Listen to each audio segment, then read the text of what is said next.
where you are in the world. Thank you for coming through. Hope that you're doing good. I got to set up shop real quick. So I'm going to get it. Hold up. Build an all-time starting five with five of your best teammates. Oh, I get to pick my teammate. Whoever you've played with, you could put yourself in the five too. No. With some of the greatest players of all time. You might have the best. Go Scottie Pippen. Scottie Pippen at the one. I like that. You got size there. I'm gonna have to go Kobe Bryant at the two, at the three. Those two guys you just can't pass up on. No. I take Shaquille O'Neal at the five. Okay, and then do you have a sixth man? Tony Kukoc. Okay, I was just watching something. So anyway, forget that. I just got excited. Let me put this thing down.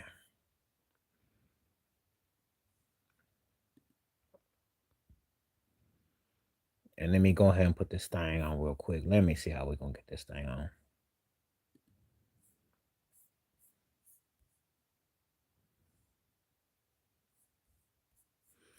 Come on, come on, come on, come on. Come on, let me get this thing out of here.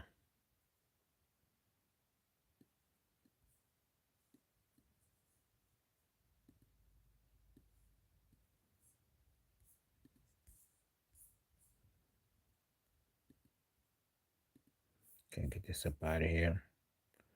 And come back up on it. And then I'm going to go do a Simone.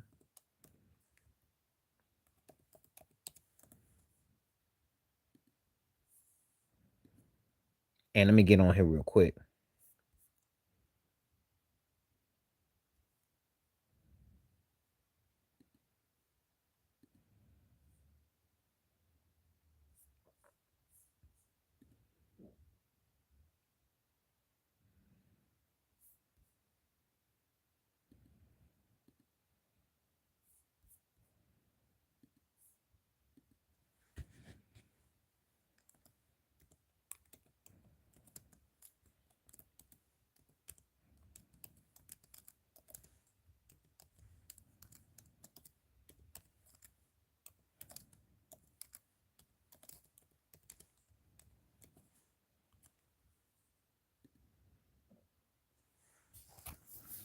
Okay, let me get this thing cranking up.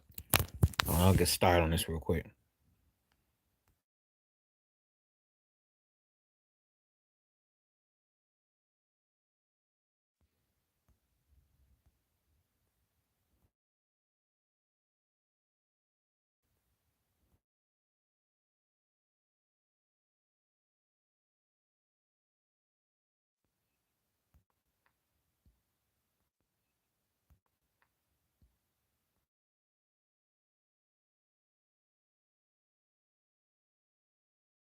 Today, I am back now. I finally had to go and do all my pre-touch-ups.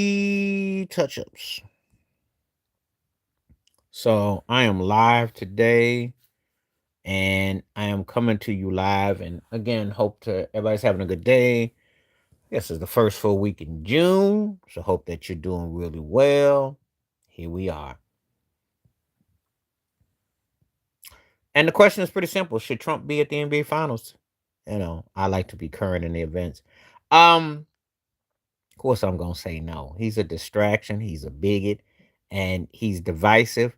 He disrespect the town that he supposedly come from, and it's like, really, you going But James Dolan is a bigger idiot. How you doing? How you feeling? How good to see you. James Dolan is a bigger idiot. That whole thing with Charles Oakley and all this stuff. What's up? Timing is perfect. I am live. Thank you for coming through. Told you I was gonna come on today. Thank you. Thank you. Talking about Donald Trump at the NBA Finals tonight. It's the hot happening event. If you're an NBA basketball fan, you know exactly what I'm talking about. If you're not, Google it. Or you can check it out. It's all over the news riffs. And it's a big topic right now. Because he's friends with James Dolan. And so James Dolan be flexing. And this is the thing. I'm rooting for the Knicks, but I can't stand James Dolan. James Dolan is so lucky to have Jalen Brunson and Mike Brown, because he is one of the worst owners, and his whole, it's just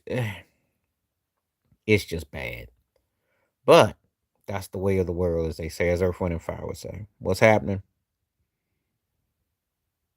I could have talked about the Earth, Wind, and Fire documentary, but I figured that, this is a lot more accessible because, we could talk about whatever. But I had to get the Trump thing out because, that is a big event. He's going to be at the game and people are going to be there. He is. He he does have a relationship with professional sports. Sad to say, he almost bought the Buffalo Bills back in 2014. Uh, and sad to say, the New Jersey Generals back in the early. He was a sports dude. If you go back to ESPN back in the 80s, Charlie Steiner, who had the glasses, I don't know if you remember or heard of him. He was his boss, Doug Flutie, Herschel Walker, who you seen Herschel Walker. He got an interest in a lot of stuff. Boxing used to be at the Trump Plaza. Oh yeah. He's got pop culture references. He's not one of those old fogies who didn't have access to people. Um, I'm sure there's quite a few NBA people that have supported him. I'm quite sure of it. It's just that people don't want to say it out public now because he didn't embarrass people so much that they don't want to touch it. But make no mistake about it, oh yeah, there are quite a few. I can imagine most of the owners are Trump supporters. They just don't want to say it out public because they would look like bigots, which they are. You got to start Allen Iverson. You got to bench Jalen Brunson, and you got to cut Derrick Rose because Rose got the shorter option of the three. Now, had all things played out accordingly, had all things been equal, if all things are equal,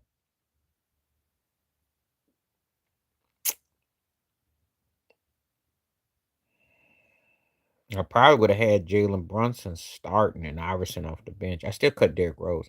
I don't think he didn't get the next level as Brunson.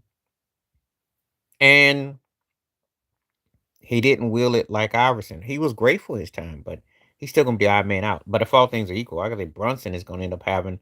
I think Brunson got a chance to actually have a better career than Iverson if he wins a chip, gets Finals MVP, and do what I think. I think he can. I really do, because his level and his ceiling is higher. If he wins this year, he shuts up a lot of haters. Let alone what the kind of career he's putting together. And if I'm guessing right, he still got like 2 or 3 years of top tier ball. Hello, how you doing? So I think he could be a problem. I really do. So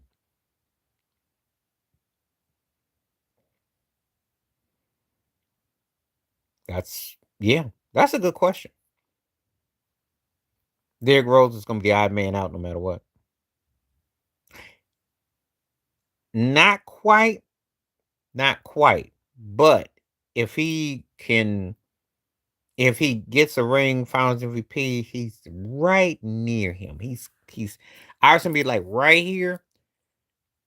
If I can, he'd be right here, and then he'd be like right near him. He right near him because I think if he plays 3 or 4 more years of top tier ball, then easily, because it's close. It's a lot close if he gets a ring. It's like neck and neck when you get close because the impact of Iverson on the court.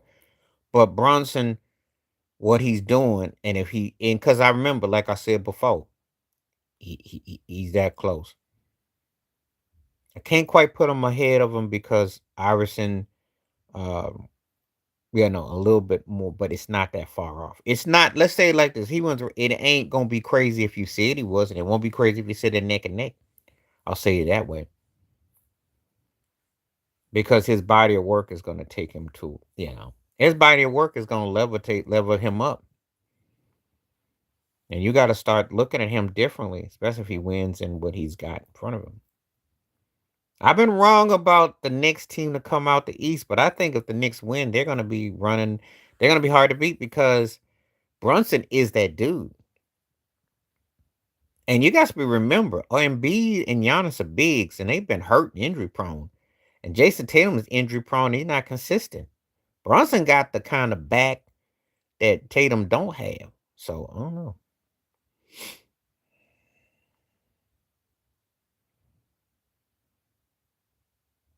Well, if Brunson wins, I'm gonna bench him and I'm gonna start Jason Kidd and I gotta cut Gary Payton.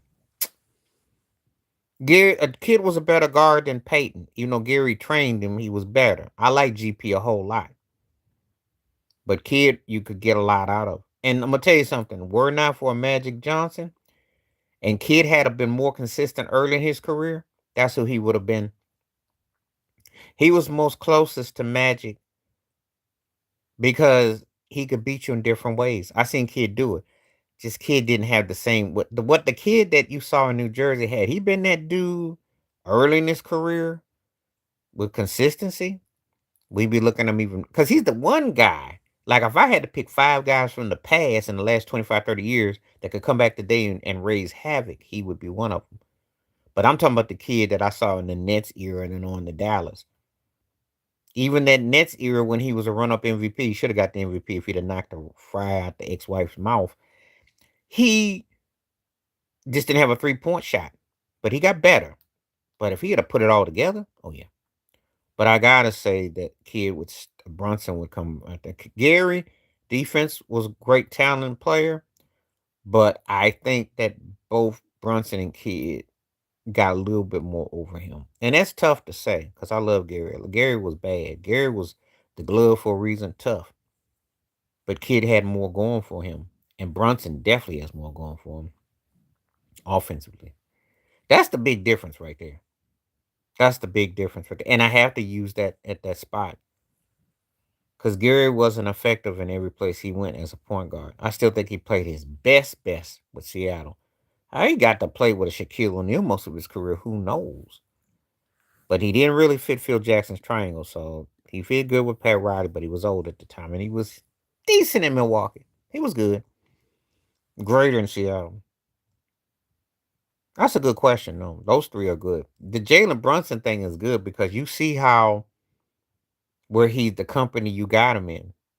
Think about it.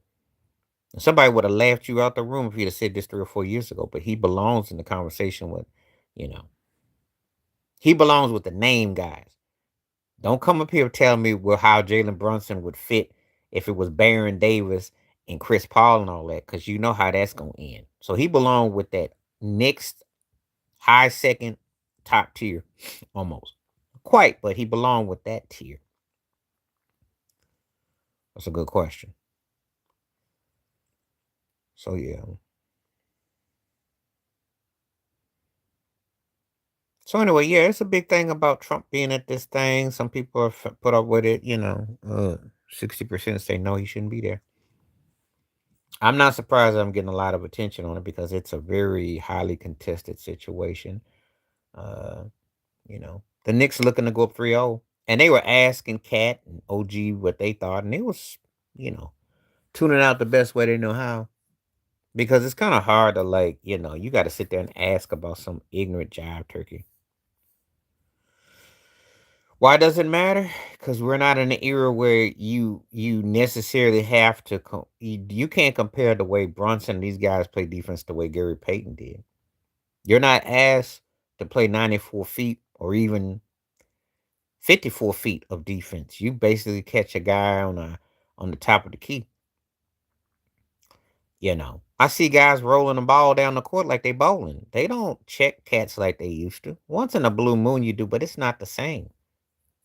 You're not going to tell me that games that score 120 points or putting up points like they are now are playing top tier defense. They're not. Yeah, you got some guys that can play some D, but really, when you're dominant in defense, it carries over. Like Wemby was the unanimous MVP in defense, right? Am I missing something? But you can't tell by this series, just like Rudy Gobert. And so, where it comes down to a guy like Brunson, his offense is the problem. No, heck no. You can't act like that at the bowling alley. I be watching games and the ball roll off. and I'm thinking about pickup, and that's what they're doing. because Adams, they don't play the way they used to.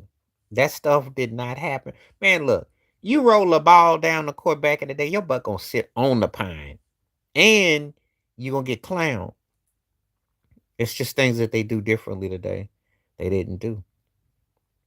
They get, of course, they get to travel and walk and carry and Euro step and all that mess, you know. And they walk 3/4 the court. It's just a different ball game today, you know. There's a lot of stuff that they didn't do that they do, you know. So you notice it too. I see. I can't even make that up. You notice it too. It's stuff they didn't do.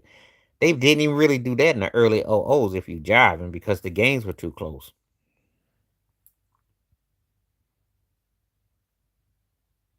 You ain't lying.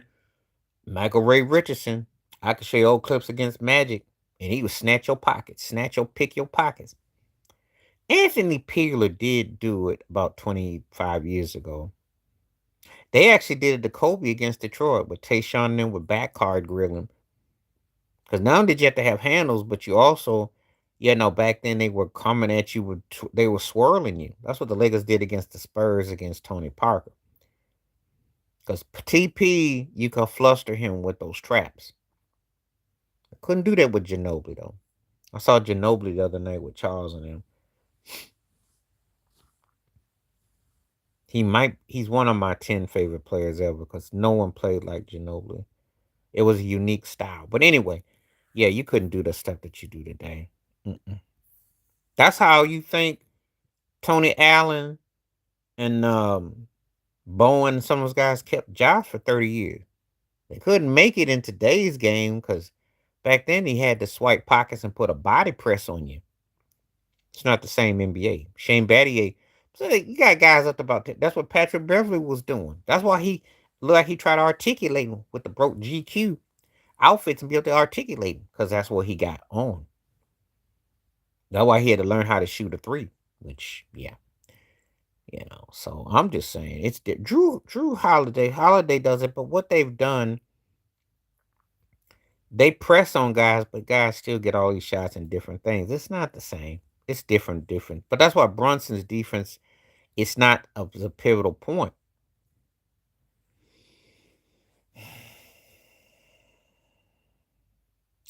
I want Iggy off the bench regardless. So Richard Jefferson has to start. No Rudy game. No. He talked too much trash about Dwayne Wade like he was as good at. He was a delusional jive turkey. He should have been good. He talked too much trash. So now he got to go. I'm a Miami Heat fan, and I remember D Wade still was talking about it recently. Wade clowned him hard. He said, "You supposed to like if he'd have played for we would have beat y'all and all that." I'm like, yeah, Rudy Gay talked a lot of yang, Mr. 18 points a game.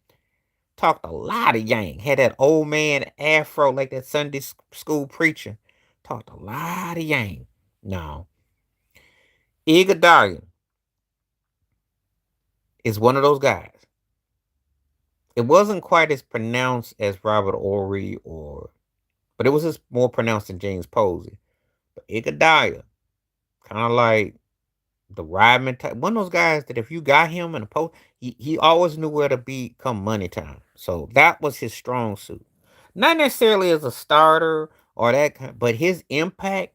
And that's why I thought he'd have been a good coach. Our Richard Jefferson, who was, broke Vince Carter, broke.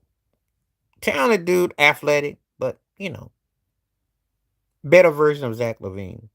But yeah, he has to start over Rudy Gay. Jefferson is a funny dude as far as his commentary. Now, because with Paul George, at least with Paul George, he had a moment. Like I saw it could have been something. I never saw a Rudy Gay. I know what you're getting at, but Paul George actually had a moment. I never felt it with Rudy Gay. And he talked too much yang to be so mid. Paul George, I did see it once. It could have been. Could have been. He had injuries and he was mentally hurt. And after that break, baby, he was never the same. So, yeah. That's what happened with him.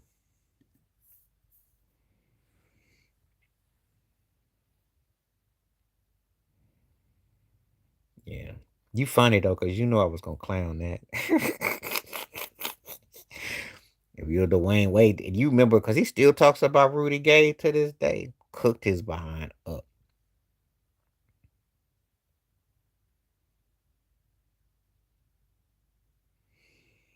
Yeah, there's some turkeys around the NBA be talking too much yang. Hmm. That's one of them. That's one of them. So I hope everything's going good today, and I hope you're feeling good, and the baby and everything is going good. Thank you for coming through.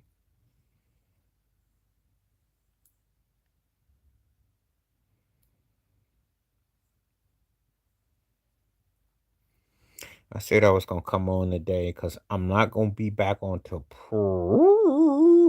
maybe Wednesday. Wednesday is a question mark. Definitely Thursday. Maybe Saturday, and definitely next Sunday. So that's how it looks.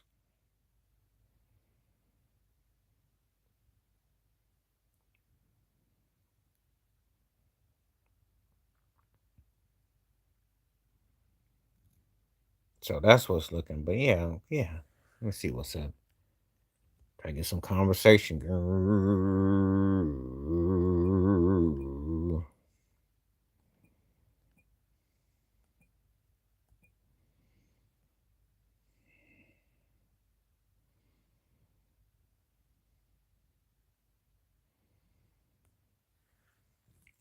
Oh yeah.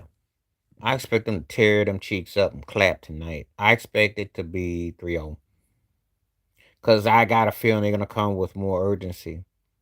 And Mike Brown got them focused. I just think you finish it up. You don't play. You fool around and give a game to San Antonio, you gotta finish it in 6.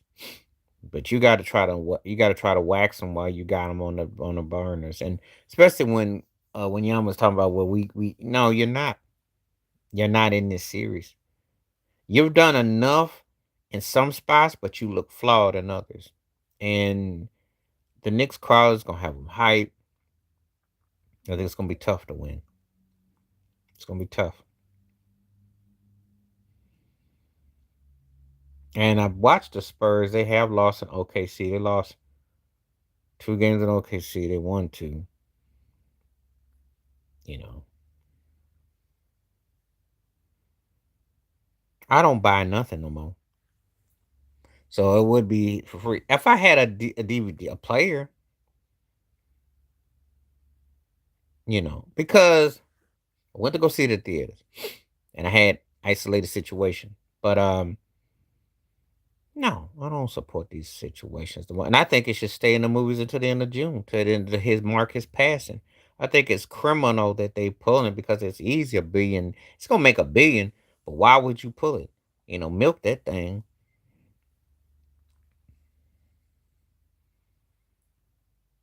It's gonna be huge regardless. I mean, and then of course, because that old tacky turkey racist Netflix crap, which is a joke, they ought to be ashamed of themselves. But they're not though. I might consider it then, but you know what? I thought Jafar did. I could watch it again, but this is the thing. I seen it in real time, and I seen it both, so it's good either way. I got the music to fall back on, so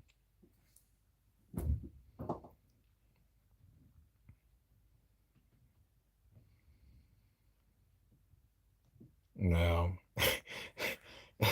It would make America. It would make sense in America though, actually, because there's some place that can lynch you and then wants to turn around and say, here's some money for your troubles."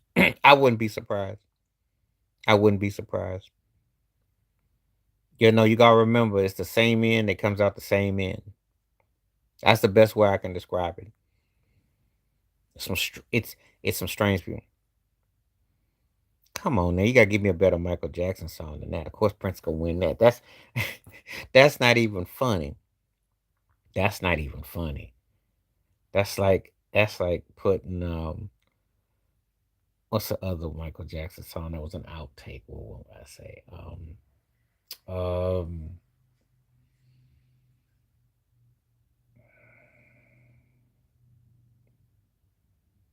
That'd be like putting Michael Jackson's Carousel up against Adore by Prince. I mean, Hot Street was cute. Actually, the truth is like Sexy Dance is like a cute song, but it's better. She works hard for the money. I like the groove of Private Dancer, but Donna Summer had the. I just like the song better, and I think it has more meaning.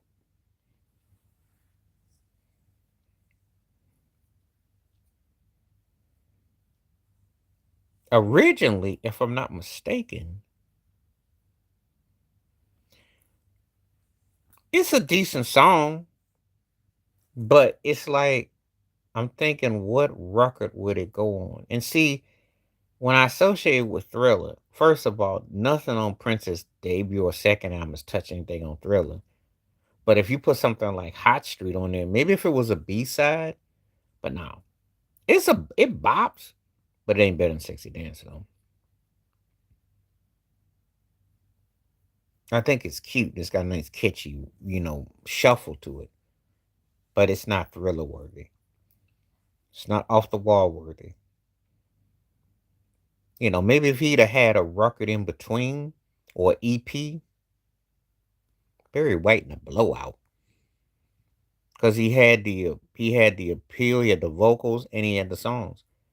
And I like Teddy, but Teddy ain't touching no Barry White. He ain't touching no Barry White.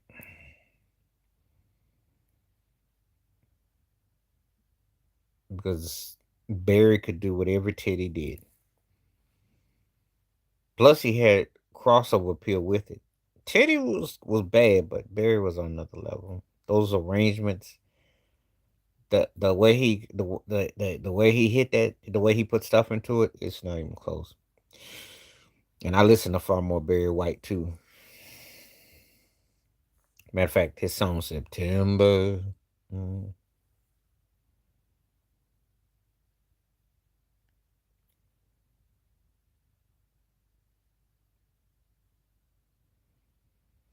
I'll say this about Prince. When it was great, it was great. But when it went off the rails, it went off the rails. That's how I would describe him. If you get an objective take on Prince, yes. If you look at the instrumentation and the sound and the style and that, but when you wipe away some of the stuff that was left there, not all that stuff was that good. He could have used another ear, another eye to really kind of, because sometimes he just put out whatever and it sounded like whatever. Um, and I think a lot of times people misconstrue because of how talented you are that means that equates to like the superiority, and it doesn't. It doesn't. If he didn't play as many instruments or that sort of thing, I don't think he would get. I think that he would have a hard time getting the same half the attention he gets, if I'm honest, because his songs were certain things worked, certain things didn't, and he didn't always have the best songwriting. It was his musicality that covered up a lot of his shortcomings. He knew how to, he's putting on talk to some. He did. He didn't have an editor. He relied on gimmicks, the whole symbol thing, and then he started trying to sound like he tried to in the '90s. They might want to hear it. I'm gonna call it because this is real here. He was inspired with R. Kelly. He went to Chicago looking for R. Kelly sound. He met up with his engineer. He was trying to get that sound. Babyface was huge on him because he was, you know, um, Teddy Riley. There was Albert. And then with Dr. Dre hit with hip hop, he tried to incorporate with the gun microphone. I mean, he tried all kinds of gimmicks. That's why it's cringy to me. And I'm gonna say this again: if it wasn't for the fact that I knew what he was like and how strong he was as a live performer, and his instrumentation, you couldn't tell me he was much better than Lenny Kravitz from the last 25, 30 years of his career. And Lenny was always mid. I like Lenny because got that rock star persona, but he's always a mid cat. But that's how I looked at Prince, aside from the live performance, because the stuff that he was putting out was, and it needed an editor, it needed another ear or two. He just put out whatever, and it's what it felt like. And some people like that Rainbow Children stuff, which was I. But most of even that was like, he'd been watching D'Angelo or somebody, and he was trying to like, he was just following what was happening. That dude I remember had long ago disappeared after 87, after 88. That dude. Now, as far as his instrumentation, he got better as a guitarist. He had a more fuller sound with the MPG and different things. But the songs just weren't there for me. Vocals were hit and miss.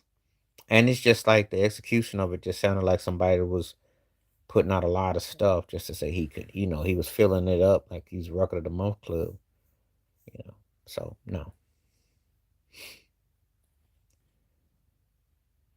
People loved him because the ones that you talk to will tell you that the early part of his career, that was like, if he stops and he had to take a break, it'd have been like, yeah. But when people come back at you and say that it was a forest and a wildness and how it, yeah, you know, and it became more like an ego contest. It's almost like, okay, I can put this out and do this, and then, you know, that's why his records didn't quite hold that same juice to me, you know. And if you talk to any of the heads pretty much on the 90s onward, it's mainly the slow stuff that people remember him for. They don't even talk about none of this up tempo stuff because it's, you know, if they're being honest.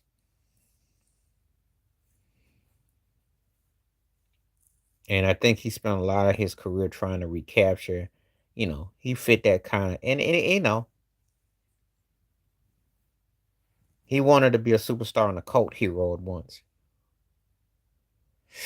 because he was trying too hard. He was either his singing was one way, or what he was, who he was working with was generic. Remember, he had that couple that he was working with on the Third Eye Girl, the last few records, and it just sounded like it didn't sound evolved, and it sounded like somebody trying to. It just sounded like somebody going through emotions, and he was trying to make a big, heavy statement, and it just, you know, he basically like when he was younger, he was like George Jefferson on Jefferson with that bop, and then he became Cornel West. He got old, and it just sounded like dire, you know. He went from being a cat that had the kick and some swing to basically sound like grandpa music, and not good grandpa music at that.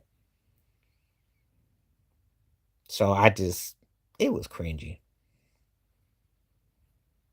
That's why I choose to remember him at his best, when he was at his best. They were corny. White Girls was corny. We played okay, cute, LA Bandits kind of thing. You know, maybe he been watching Courtney Love and Hole, or maybe he wanted his own version of the Go Go's. I don't know. But it was, it didn't do nothing for me.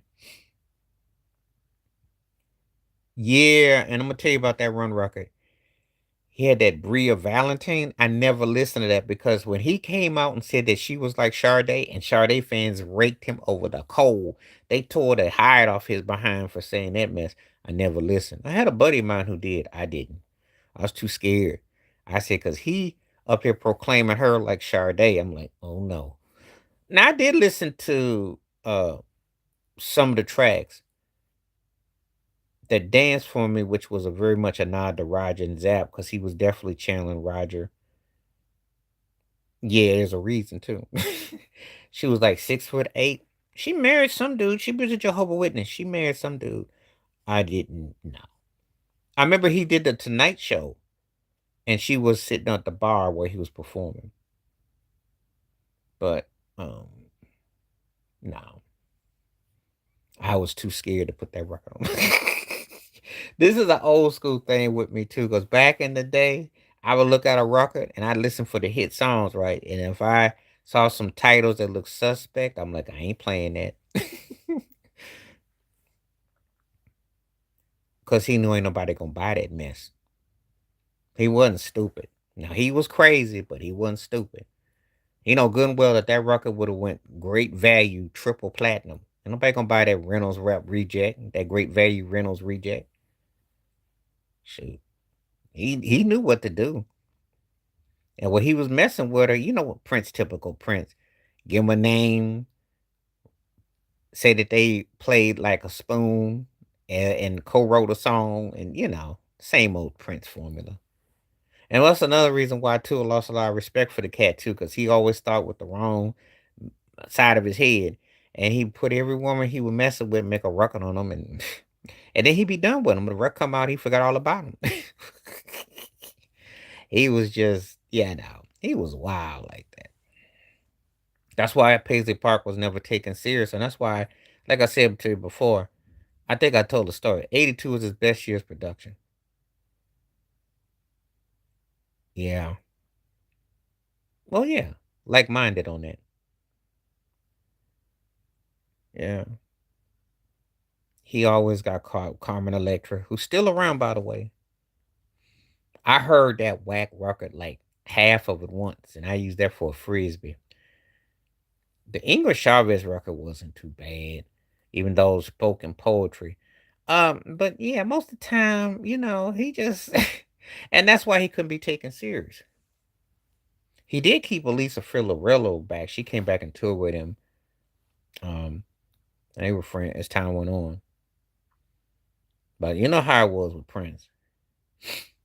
He loved him. He said, "We'll make a record." Okay, and then and then that's all it was. You know, when he had his standards, that's like I said before. It was a dual thing with him. You know, so that's all. Prince was a funny dude. Man. He had this woman named Marge Cox, known as Tamara from Tamara in the Scene.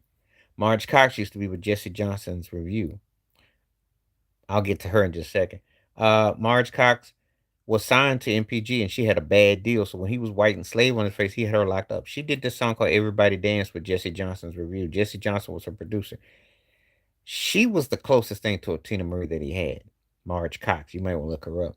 He did her dirty with the deal. But Tamara in the Scene, that was the closest thing. But no, she wasn't Tina Marie, but closest. Apollonia was an opportunist and like what's that character? That guy that was on Saturday Night Live. That guy says, "Yeah, that's it." He used to lie all the time. I can't think of that dude, that comedian. He was on the John Levitz. Levitz, yeah, that's who Apollonia is like. So I watch. What is it? She had her own YouTube channel, and she also did Sunset Sound. And she talked about how she co-wrote songs with Prince and how he needed her, and I was cracking up. She's got a real imaginative imagination. She did sue to get the name back of Upland. Oh, she's opportunity. She was around for a long time. They didn't. They didn't. How did I find this out? The real story is the first time Prince picked up at the airport. Uh, she wasn't feeling him like that. They was cool, but she was involved with other cats, and she was used to be messing with David Lee Roth when she did Purple Rain. She was still married. That's another story. Matika was a cute act, kind of like a precursor to Nelly Furtado. Cute act. It was cute. Kind of thing that you like for about a couple months, and then reality hits you, and then you forget all about it. It's cute. I remember when Prince did "Love That Would Be Done" with her, and she had the Soldier song, some song she had out. Cute act, Canadian chick.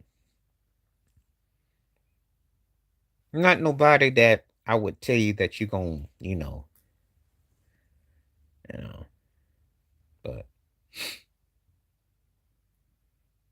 now Apollonia was pushed on by the Ruck Company because they wanted a Vandy look-alike, and that's what that happened. And she was in Chips. She did an episode. She was in Ray Parker Jr.'s. She was the woman. She did an Eddie Money video, Falcon Crest, a TV show, which was 40 years ago. That ain't saying much. She's basically like a UK Alicia Keys Junior Whopper. Same thing. Cute act. Nothing special. Dua Lipa is a cute act. Nothing special. And Sabrina Carpenter sucks. Eh, yeah. So when you say that the song sounds similar, probably that's what because Producers are gonna not exactly give you a lot to work with. She's decent. I saw her with Lenny Kravitz on stage. She's decent, but I'm not.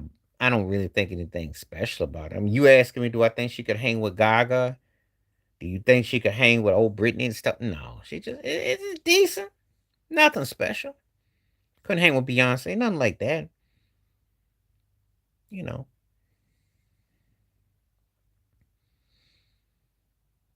it ain't bad, but it ain't memorable. How can I say it like that?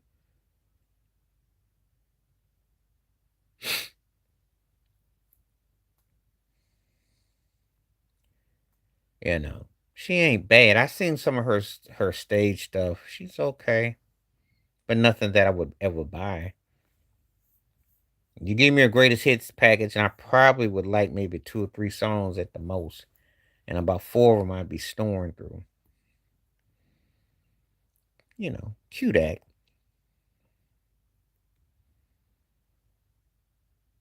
Oh yeah, I'd watch that. He's one of the greatest actors ever. Hoffman was a bad dude. Shoot, to this day I'll watch Mrs. Robinson. I was watching the Blues Brothers last night,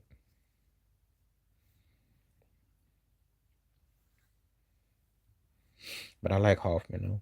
All the President's Men, Kramer versus Kramer. hmm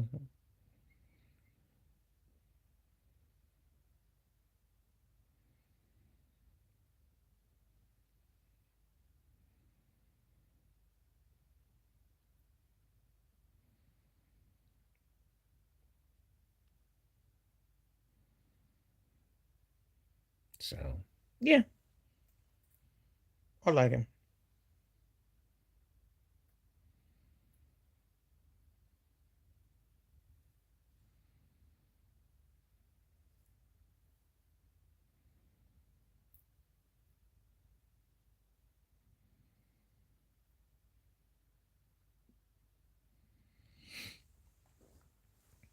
But no, I told you before. A lot of problem with a lot of these acts, they just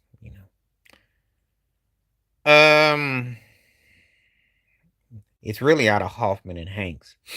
Because I like Robert Duvall as a character actor. He was talented, but I like him as like this, co-star, kind of like a Tommy Lee Jones thing. I am going to have to give the nod to Tom Hanks, and then Hoffman will come off the bench, and I got to cut Robert Duvall because Tom Hanks' body of work is a little bit. Well, thank you. I slept in good too, so I better be. Thank you for the compliment. I know I don't look like I'm all tired and haggard. I do. I feel good. I'm very energetic.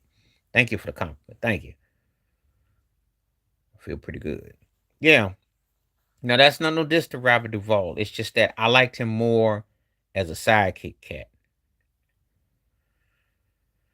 Uh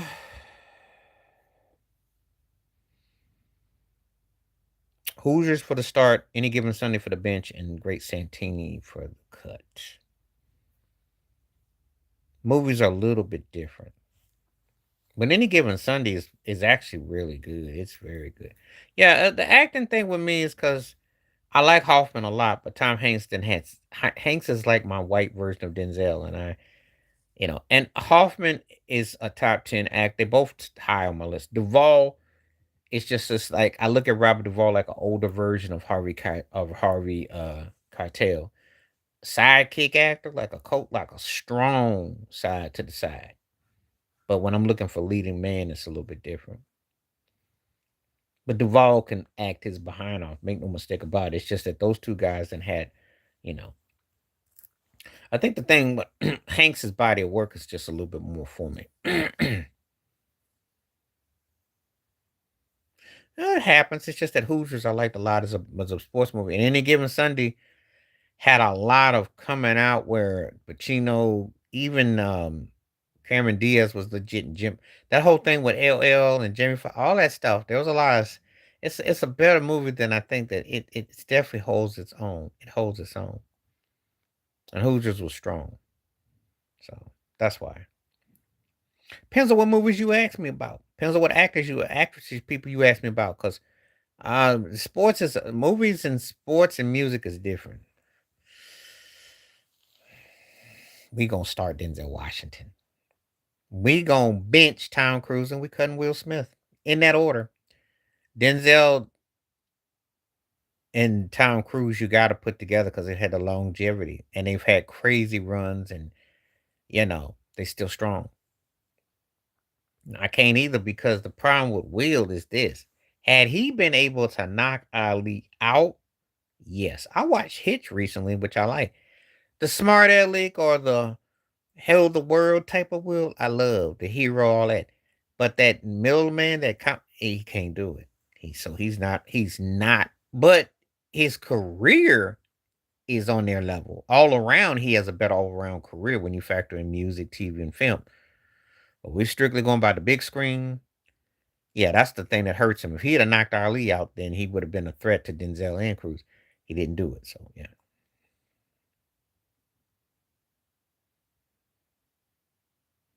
Well, the MMA at the White House, they're not even trying to do that though. The story is The Rock turned it down, and they're not even messing with him. The only person I know he's got consistency gonna mess with him is Vanilla Ice. So take that how you want. And he not messed it up.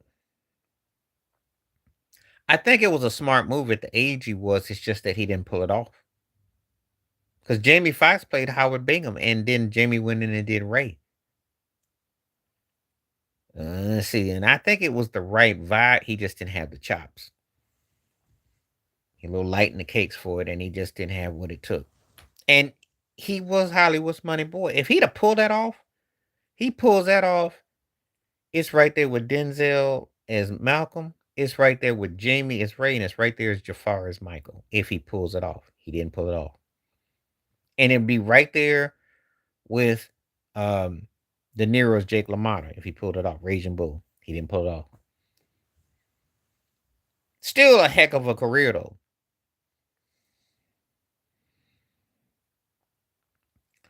Yeah, yeah,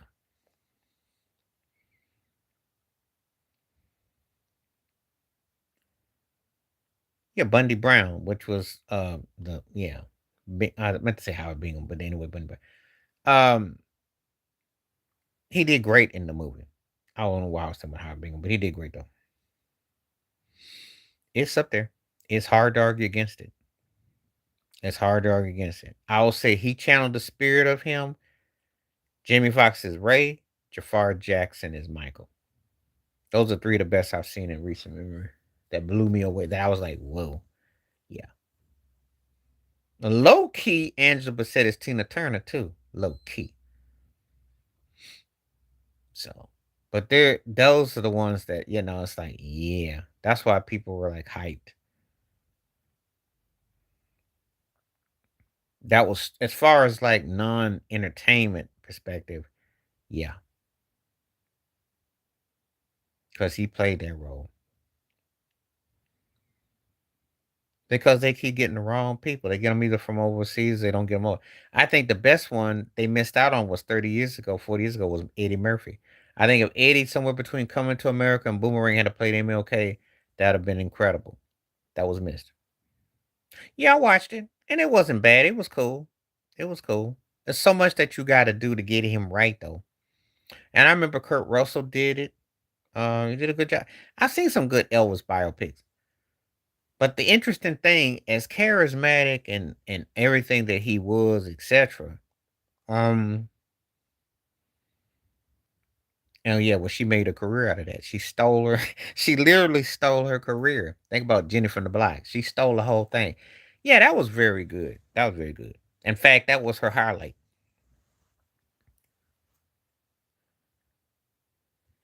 Well, see, that's the problem. He was so busy in the chalk and the makeup and the box that he didn't really work on that. Again, sometimes with acting, it's just about being able to understand the manner without overdoing it. The less is more, and then if you add that, then you come across. It's the little subtleties. It's like when I was watching the Michael movie, Jafar would do stuff with the glasses like Michael would. It's the little things. Yeah, I had heard about it. I like Selena okay. She had a decent voice. I bought the record when it came out back in the day. She had a nice tone.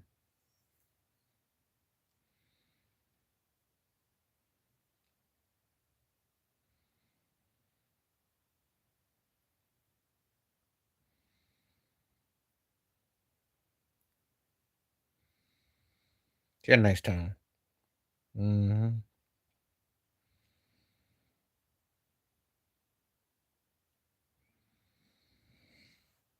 So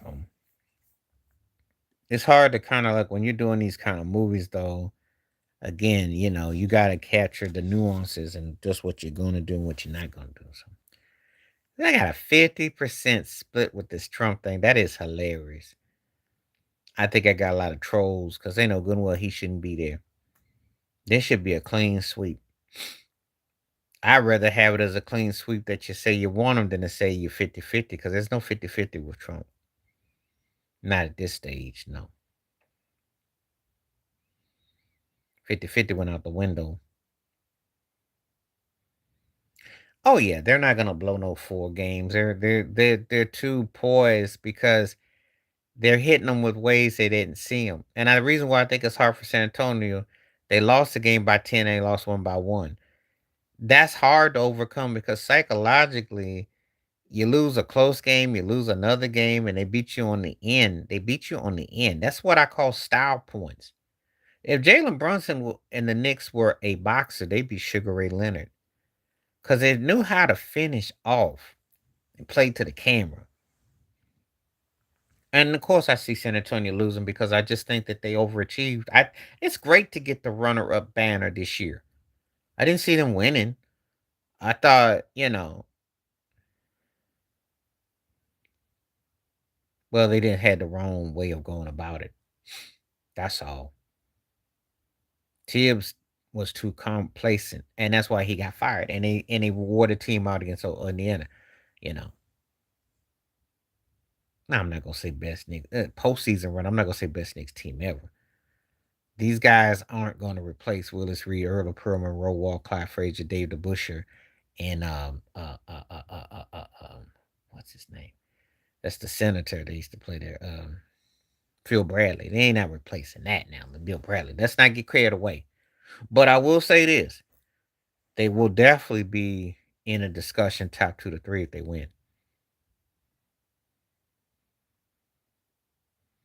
They not.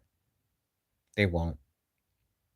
He can come back and he can have all the snowflakes and all the biscuit, the Pillsbury dough chicks you can imagine. It ain't gonna happen because they looked horrible without him. And I'm not gonna sit here and think that he was that important that they're gonna. They're not gonna do that. They're not the same team.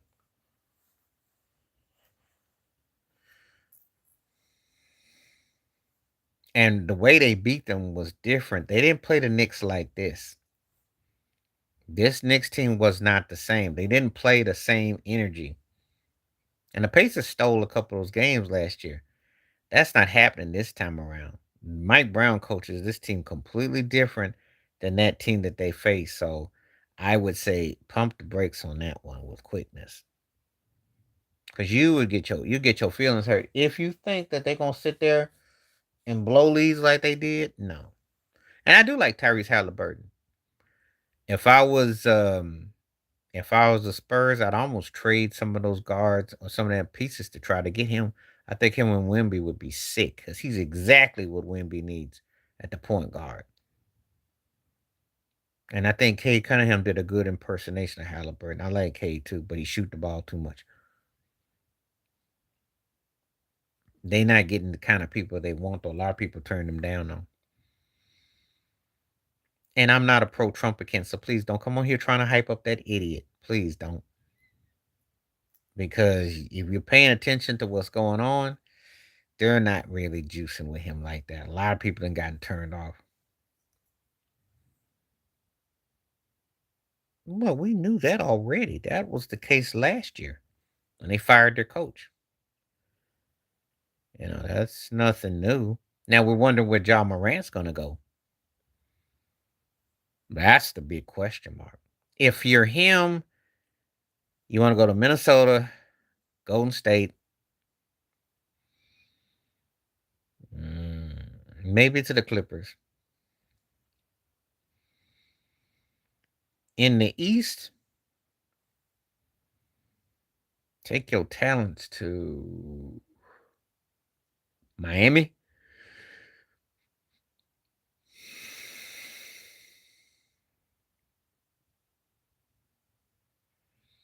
Maybe Orlando. Maybe Detroit. But he's gone, and but I don't know now. You can't even get him for a box of raisins. You can't really. It ain't much for him. He messed himself up, so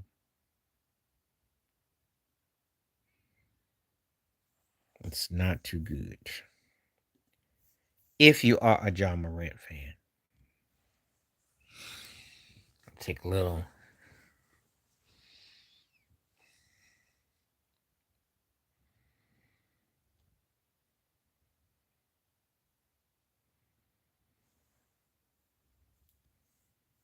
So, anyway,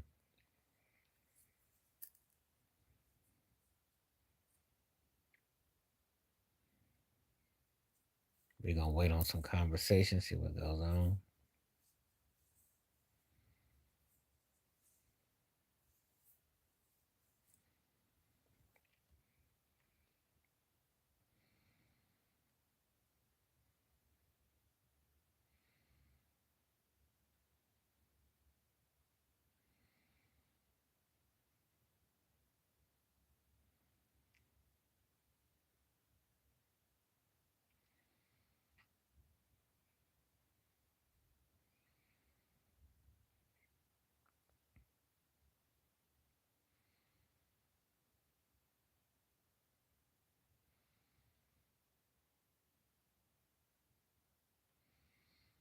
Hmm.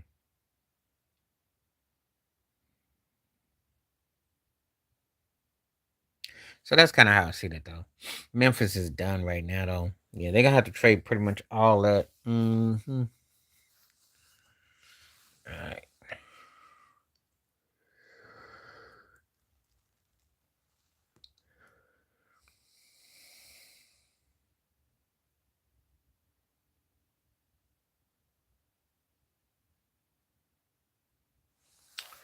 Derek Coleman or Tony Kukoc as far as what? Left-handers? What's your question? And that's an insult to Derek Coleman, but that's also an insult to Tony Kukoc, and I explain why. Coleman never reached his apex. Kukoc was bad overseas, but oh man, overall, oh god, that's embarrassing. Well, Coleman was more talented. He had more talent, but I got to give Kukoc the edge. He got more out of his career. Hate to say it. That's one of the ones I hate to even talk about because that should have been a blowout. Should have been Derek Coleman in a blowout, but he didn't play his full potential. It's a shame too because DC was a bad dude in college. Had the size, strong, kind of pulled a Zion Williamson, if you will, and just didn't really ball in the pros. Bar Cadillacs and you know, oh god, really.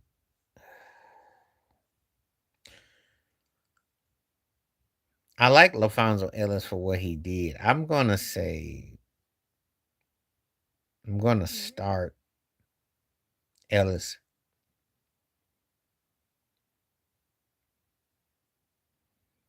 bench Hart, and cut Richardson. Because Quentin didn't have that from my recollection. I did like LaFonso Ellis though. I had to think there for a moment. Because the Q Rich and Jason Hart's the one I'd have to struggle with. Ellis would stay though.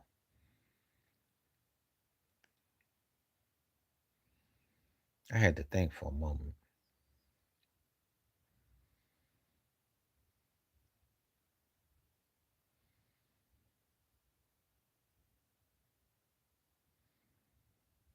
Hmm.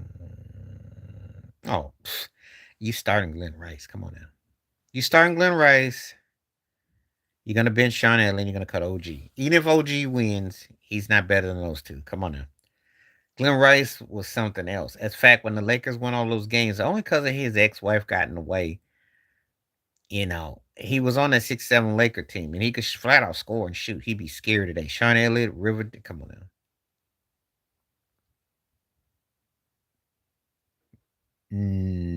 The Knicks now against the old timers? No. But it was a different level of NBA. You gotta remember something. If we talking about the Knicks old timers in the 90s, from Patrick Ewing, uh, Starks would have been a problem. Spree, Allen Houston, it would have been a problem.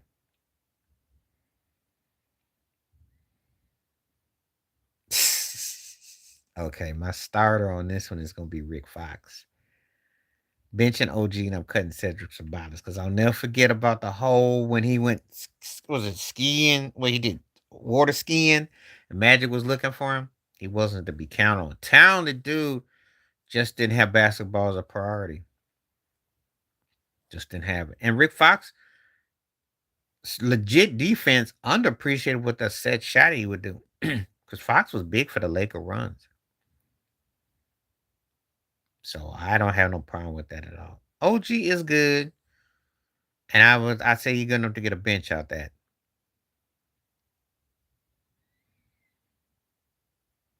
I had to think for a moment too. That was a pretty good list too. I like how you trying to sneak some of these Knicks in. Um, I'm gonna start Nick Van Exel. I'm gonna bench Avery Johnson because Avery was instrumental in that '99 run. Avery's style of point guard is a lost start. That's the kind of guy that the Spurs could use right now. He wasn't as explosive as De'Aaron Fox, but he would make Wemby accountable. That's the kind of point guard they need. And De'Aaron gets cut, and it's a shame too because I like De'Aaron, but he is not. He doesn't have an ounce of consistency in his game. Nick the Quick was legit. Fox should be better than both those guys put together, but he's too streaky.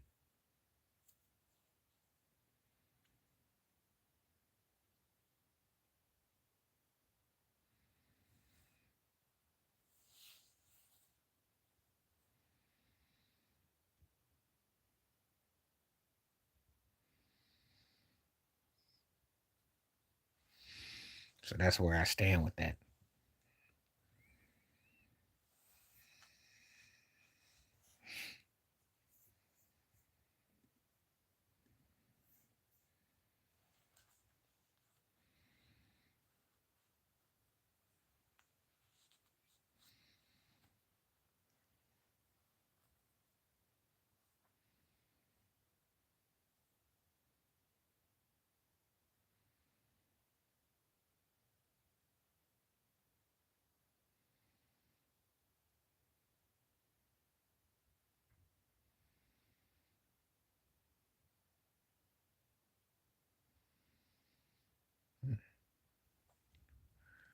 So that's where we are with that. All right. So time I got.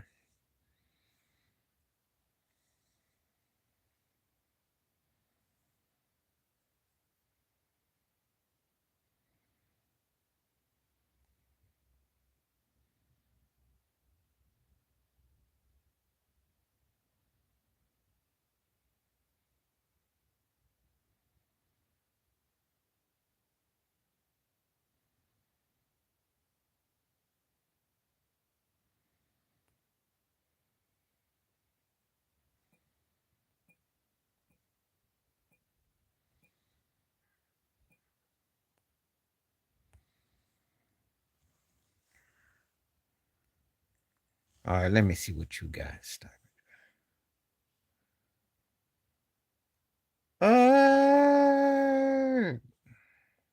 Lou Aldang will start. Now Kittles and Hughes. God, I gotta think about this one for a moment. Skittles gets a nod. I give Skittles just a little bit of an edge over Larry Hughes. I had to think. Yeah, Lou Aldang's gonna start. Lou Aldang was the Bobby Bonilla of NBA. Remember, Bob Bonilla still gets paid by the New York Mets. Lou Dane signed that contract. I think I thought it was with the Lakers. Well, whoever he signed, he still get paid. He get paid, and he overachieved for a guy that he was pretty good. So yeah,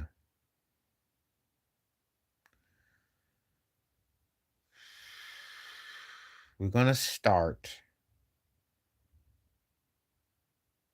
we're gonna go in order because Wimby's upside and Ben Wallace was great as a defensive player. So Wimby's gonna start, and y'all's gonna get cut. If y'all had have been able to add some bulk and add a little bit more to his game, he could have had both those two because he did have a moment, but he didn't really get the full tilt out of it. And I think Wimby's got a chance to. I got him over Yao Ming.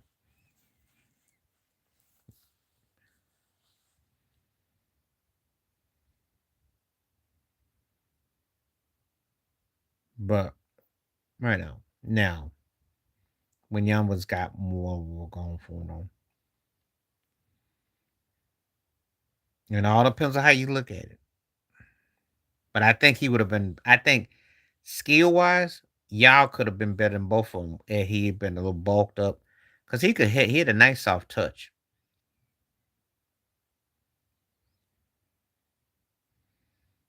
I don't think Williams worked on his empire game like Yao did. Yao could shoot that little floater.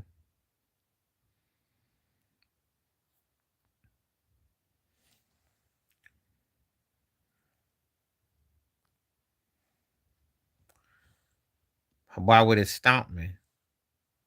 Um, it depends what era Sabinas are we talking about. Are we talking about Sabonis when he was a kid, or are we talking about when he came to the NBA when he's like 58? Which era are we talking about? That's not gonna stomp me. Because Rick Smith was a very good center, but he wasn't great. So he would have to probably of the situations I'd say he gets cut. Wimby would have to come off the bench, and I'm starting Sabonis. That ain't tough. Even when he was 52, I still take him over Wimby because he had more skill at his game. He just was older and more. But his passing alone is sick. And the guy was a he's one of those guys. It's like, man, if I saw this guy 20 years earlier with what I saw, I was like, oh yeah. Rick Smith was never quite on that level. But he did look old. You know how some of these guys come over, that you can be white and do like the Dominicans. You know what I'm talking about. You know how I'm talking. What's that, Freddie? Remember that dude that was a kid that was pitching in the Little League World Series and he was like 22 and he said he was 14? You know how they do it. And remember Freddie, a dude, a soccer cat, say he was like 18 for like 20 years. You know how they do it. Should cats come over and shave off like 20 years off their career? Be lying all the time. You know exactly what they do. It's old Hollywood. He was an old man when he came to Portland because his legs were shot.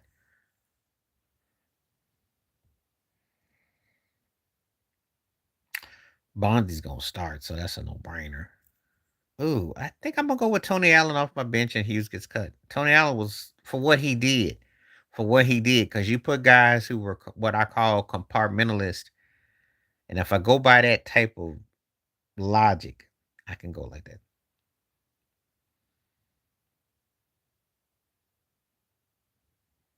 I will because that's a different era. And you ask me about certain eras I'm gonna take.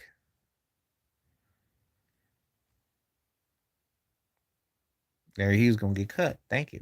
There you go. But I'm starting Bonzi because I think I get more out of Bonzi. And then I'm gonna bring Allen off the defense because he can come off the behind him. But again, that's the thing.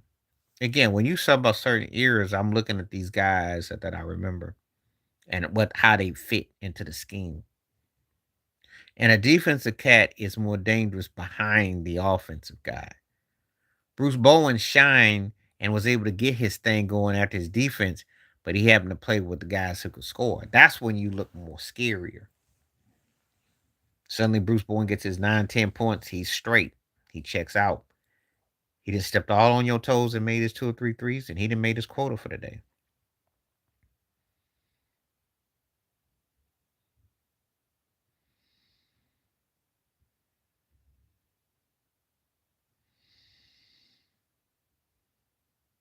Sheed's gonna start. That's a no brainer. Sean Kemp off the bench, Noah gets cut. That's not hard. Sheed is one of them. Sheed is the one dude that if you took from back then and he played with today, there's no telling he'd be even more dangerous without trying. That's the scary part. He'd be even more dangerous without trying. Because you couldn't really put him in a box. He was one he could defend, he could score, he could beat you in different ways. Joakim Noah I like a lot, but he couldn't score enough. I like his rebounding and his hustle and what he put in there, but he just didn't score enough points. And yet he's a systematic type of player that you need the right thing to compliment him. Sean Kemp is one of those guys. He was like a comet, Haley's comet. He went up to the sky, he touched, and then when he fell off, he fell off. Same results, because Kemp had that finals approach. Al Horford was a specialist, who is a specialist, but right now he's 68, and he need to go somewhere and sit his behind down, because Golden State thought they were gonna be cute and load up with an old man team, and then they got old. They went from the Black Panther to the Gray Panther party, and they are done, and it's too old. But I do like Al Horford. Noah never developed an offensive game.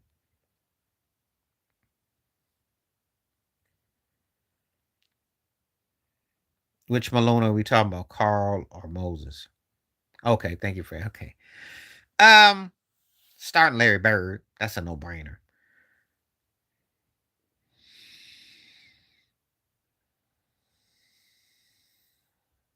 I got to bench Karl Malone and I got to cut Dirk because Karl Malone's durability and ability to do both was amazing. When you think about the longevity. And remember, some of them years, if Jordan doesn't, I remember West Will Chamberlain was talking about it in the Who's Run the Asylum. If Jordan doesn't shoot those technical shots, Karl Malone might win a couple more scoring titles. He was right there with him. So, and Carl was a bad dude. So, yeah. And I like Dirk a whole lot because Dirk's got probably the best story. All in their prime, Larry Bird, Tracy McGrady, Scottie Pippen. Scotty is the more versatile in terms of his defense and what he could do on that. But offensively, he can't see those two. And that's how I got to remember it. And again, toast to Will Chamberlain, rest in peace. Because if Scottie Pippen scored 20 plus points, we have a different conversation about him. But he wasn't a scorer. Not like that. And that, my friend, is the difference. His ability on defense and who he's playing with made him better. But that's not a hard one for me. And he wasn't better than Bird in his prime. He couldn't fade Larry Bird.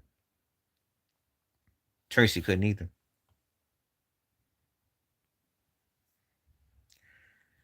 I know you keep thinking you're going to stomp me. That's not how you get it. Because Bird was incredible, yo. Shoot, Bird could pass that thing. He demanded and he got results. And Scotty couldn't do what Bird could do. Bird had Rick Roby looking good. Okay, when they first won that first chip, and with Cornbread Maxwell, Bird wasn't really where he evolved, but you know. So it's. T Mac skill wise was better. Larry Bird to start. Kobe off the bench and Nick gets cut. Bird and Kobe were better than Nick. And I love Nick. Probably you ask me who I like to go pay to see out the three, I'm gonna tell you Nick.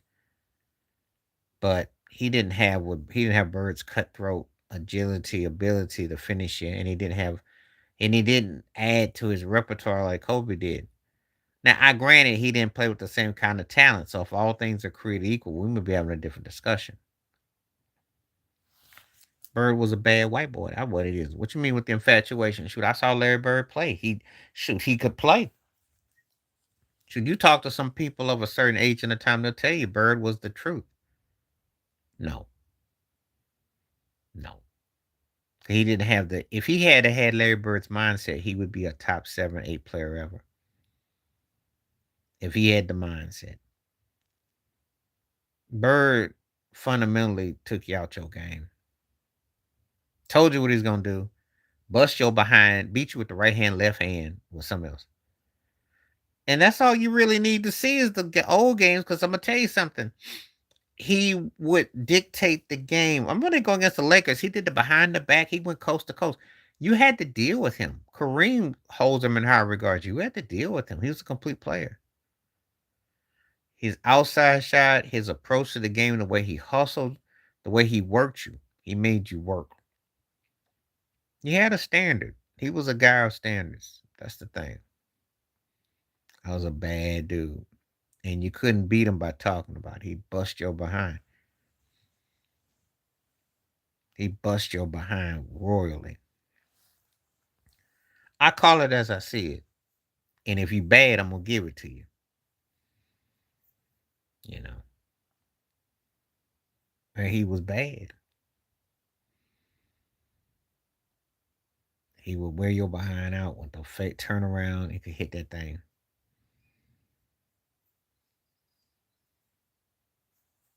So that's where it's at. He rebounded effectively. Look at his career stats against LeBron's. They're not that dissimilar. If you put up the he was a 24 and 10, 6 points. Yeah, because he set such a standard. The only white cast that I think that could hang with him that I would say would be Jerry West, Rick Barry, and you could make a case for John Havlicek. But Rick Barry had the scariest outside. Rick Barry was a bad dude. And Jerry West, the logo was bad. But there's so few that can hang to be mentioned with him. Yeah, because they hoping to get the next Larry Bird, the next sensation. And they hoping, but it's not going to happen. He was 101. He was 101. I'm going to start Scottie Pippen. I'm going to bench Grant Hill and I'm cutting Carmelo. Because Grant Hill just had injuries. Carmelo just didn't play like that. Grant Hill had potential. You know. Because you bring up Carmelo, that's not hard for me to cut. Think he underachieved.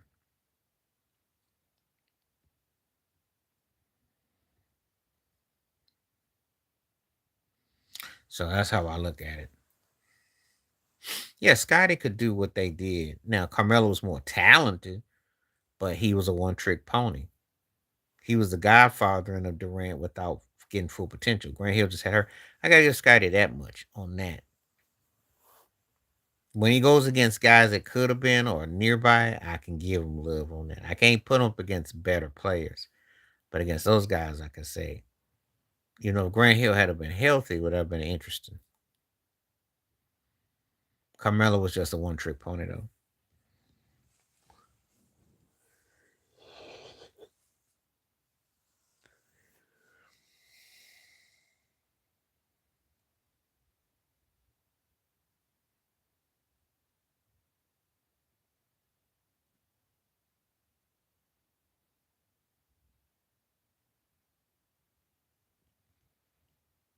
Caleb Williams. I'm going to say Cole Pepper to start, Caleb off the bench, and Vince Young gets cut. And the only reason why Vince Young is because he didn't get a chance to develop, and I think that's because the NFL had a bias against him. He showed winning traits, they just didn't push it, and they tried to diss his arm. I remember when Stephen A. Smith tried to diss his arm swing. I'm like, Caleb, though, to me, has got the Victor Wanyama touch at quarterback. Did you not see what he did with Randy Moss? And Caleb Williams hasn't proven himself yet like that. What has he done? They won a playoff game. What happened? He utilized him to his best ability. He really did. And you act like Caleb Williams didn't put together 4 or 5 years of consistency. Wake me when he does 3 years of consistency. He's had one memorable year, and he was mid that last year. Okay, so give me 2 more years of what he did last year, then we can start coming back to this. Because I think you jumped the horn on this one a bit. He ain't done that. And I like what I'm seeing.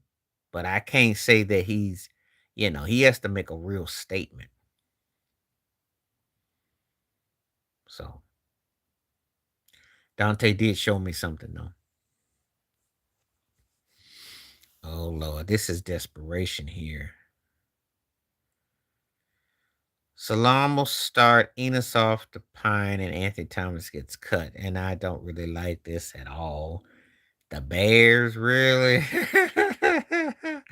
This is cringy. Because the Bears, once you get past some big names, yeah, because they're not the most. When we talk offense, we don't look at the Bears and go, "Oh, we can't wait to discuss where these Bears rank all time."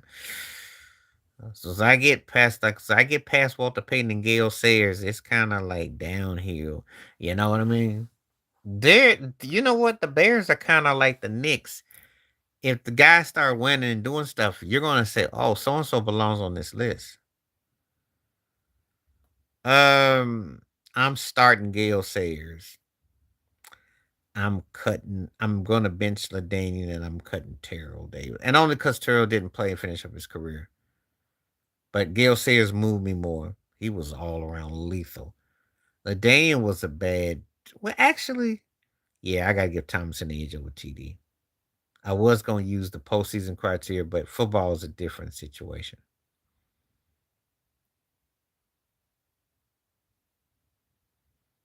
Different situation. But I do hope Gale Sayers is one of my top five backs. I think Ladainian is in the bottom 10, and Terrell will be somewhere in the 11 or 20 slot. No, this is more likely. Walter Payton is going to start.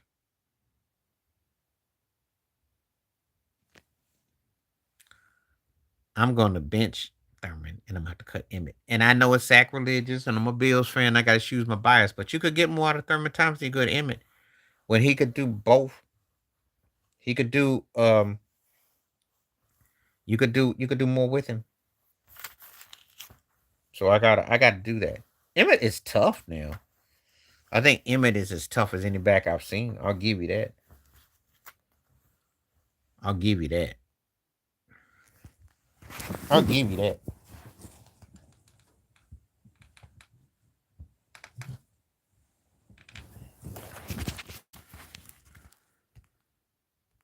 If we're talking about tough backs, Emmett belongs in the tough category.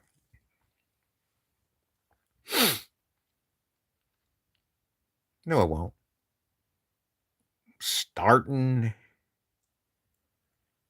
I'm starting Mahomes. I'm benching Montana. I'm cutting Marino. That's not tough.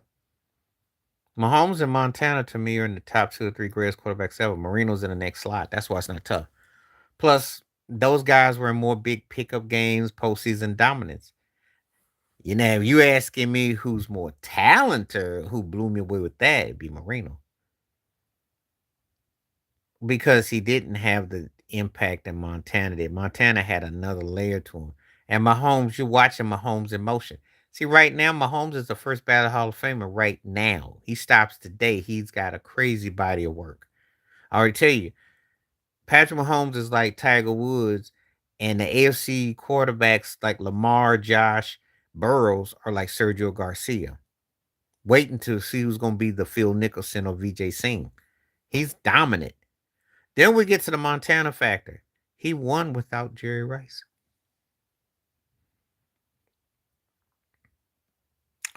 No, because Montana had Earl Cooper and he had Roger Craig and he had Russ Francis. He had Dwight Clark. They weren't household names like what ended up happening with Jerry Rice. Rice came 2 rings after he had already won 2. He proved himself. Clutch. He was clutch. After Roger Staubach and before Tom Brady, there was Joe Montana. And if you ask my cousin Lawrence Taylor, who's the GOAT, he'd tell you Montana, quarterback. You better ask somebody. Marino had the Marks brothers, didn't have a running game, had Shula though. Okay, so would you? Oh, this is easy. I'm going to start Kurt Warner. I'm going to bench Joe Burrow and I'm cutting Romo. That's not hard at all. Burrow can be better than all three, but then again, Romo could have been better than all three had he had consistency. Burrow can't stay healthy. Got a janky line on both sides. Kurt Warner is the wonder bread, wonder kind story, and it's a feel good story. And he got the most of what he did. I think Burrow's more talented. But Warner got the most. So this is a good one right here because I'm gonna explain. When I say get the most, I'm talking about a guy.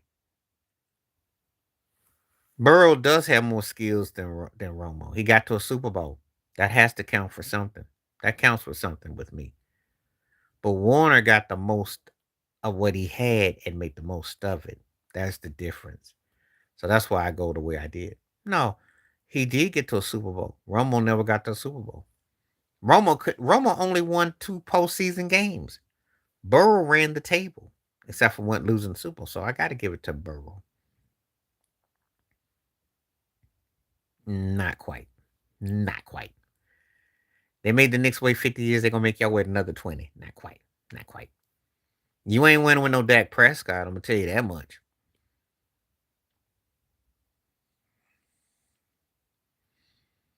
That's you got to have a decent another quarterback. Then Jerry Jones will have to be gone when y'all win. No one is worried about no Cowboys. First of all, y'all don't play in the toughest division in football, so you're not betting anything in the NFC West. So let's just get to let's get that out the way. Seattle, the Rams, 49ers got your butt beat. How do you fare up against Detroit, Chicago, Green Bay, Minnesota? How Philadelphia comes back? And then in that South with Panthers who beat your butt, how you fare up against New Orleans and Atlanta? I don't know. So no, yeah, no, no. Maybe 8, 9 wins. And when Dak gets hurt again, then y'all actually go try to find another quarterback because Trey Lance didn't work. Remember? Think I didn't remember that, huh? This is one thing. If you like my live show, I go on into tangents that I don't. So Confessions was a better record, but You Don't Have to Call is my favorite song by him. I think that's where he was just more freer. Cause I love You Don't Have to Call. That's my most catchiest song by Usher. It's okay, girl. I'm gonna be alright. I like that one better. But I don't spend a lot of time listening to Usher though.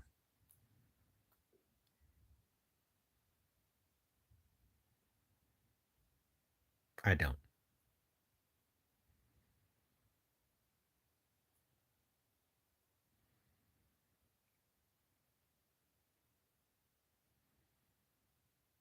I think he's a cornball. So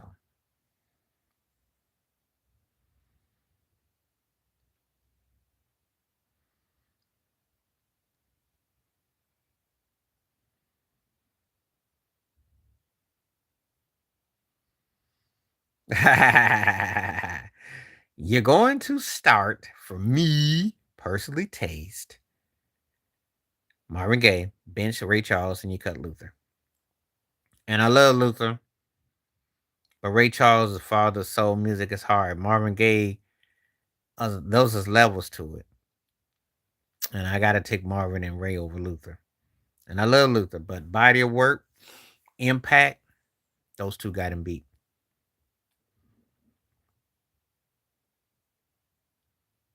Now, if I was going by what I listened to, it'd be in that order. But going by the instrument or the impact, the depth, for me, Marvin, Ray, and then Luther.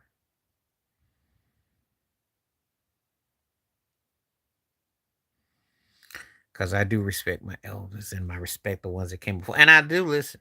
I did, you know. And Luther, incredible what he did. And, but it's just that Marvin Gaye, Ray Charles, that's just another level, though. That's just another level.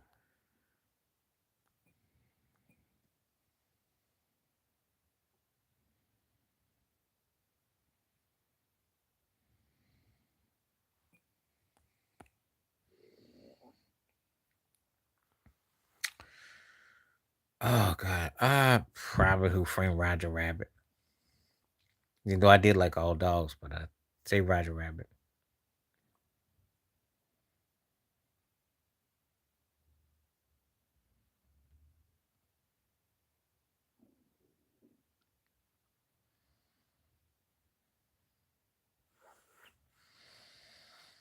That's not hard.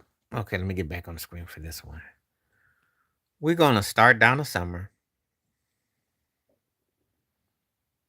We're going to bench.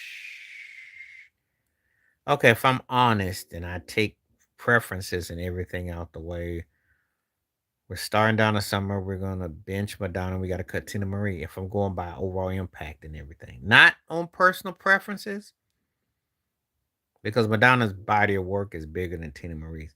Donna Summer has big body of work, the talent, the depth.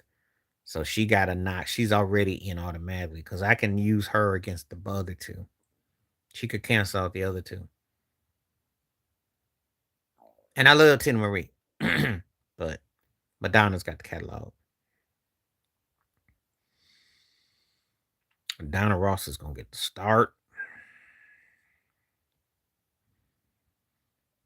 I got a bench Mary because she has out a couple albums that are bigger than Beyonce's, the more respected. Beyonce's got the hit career, but so if I go with Beyonce against Donna Ross, I guess Supremes were better and bigger. So Donna Ross gets the tiebreaker, and I gotta give Mary because of the what's the 4-1 and also my life. Kalani was okay of what I remember, what I heard.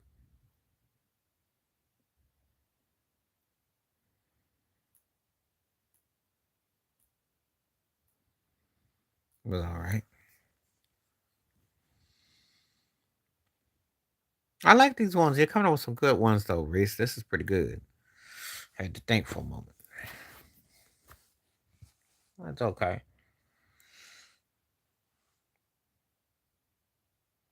But if I'm being, if I, yeah, I had to give Mary the edge over Beyonce. Yeah, like I said, she's okay. That's not really my forte because I'm not that big on SZA. Ellie Mae sounds like Rihanna's second, third cousin with X-Lax in her throat. I'm not that big on Ellie Mae, and I think she did a remake of Lady Sings the Blue, a Billie Holiday thing, and it was kind of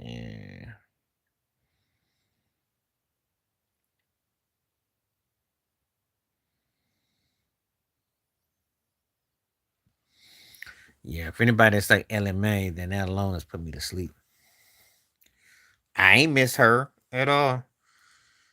She's more of a female Lenny Kravitz than Prince, even though that's what they want to push her as. She's mid to me. I ain't feel it. I ain't feel it. She's got some talent, but ain't that big. Depends on which one we talking about. The one with him and what's it, Midnight Express, the one he did with what's that dude? That Turk used to have a show on he used to have a Charlie Grodin. Yeah, he had a small corny show he did. Now, I ain't talking about that. Oh, I do like his comedies. Let me so obviously the whole Meet the Fockers are good. The whole one with Billy Crystal, I dug. Yeah. So yeah, they are actually good.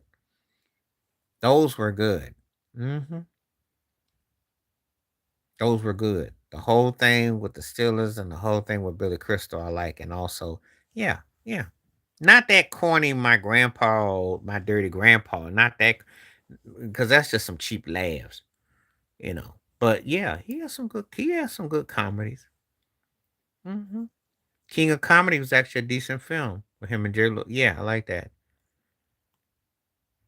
And New York with him and Liza Minnelli, that was good comedy. Yeah. Well, De Niro's in my top three male actors ever, so yeah.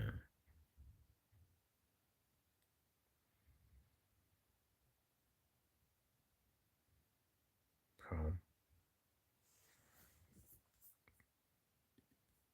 okay, that's a pretty good topic, though.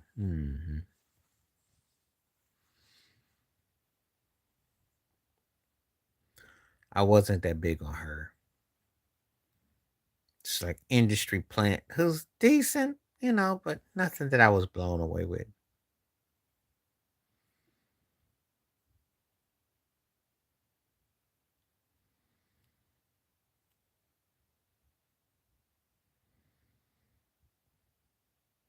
Yeah, so like I said before, hmm I like Ben Stiller. Stiller's cool. You talking about the movie or the rap group? Because that when you say that, you gotta clarify.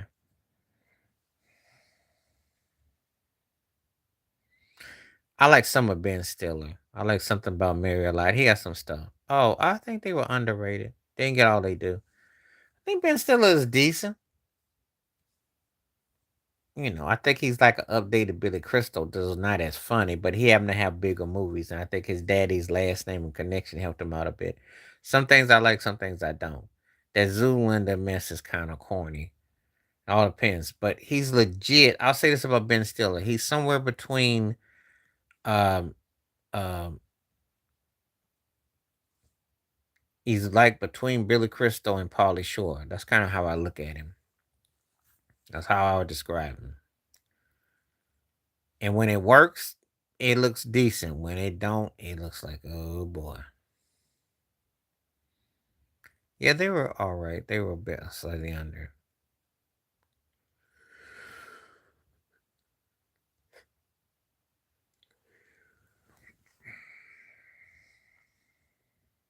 All right, I got 20 more minutes where I'm gonna be on, so just letting you know,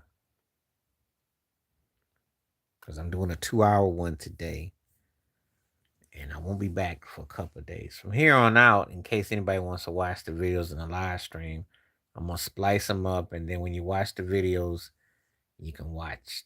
Hmm,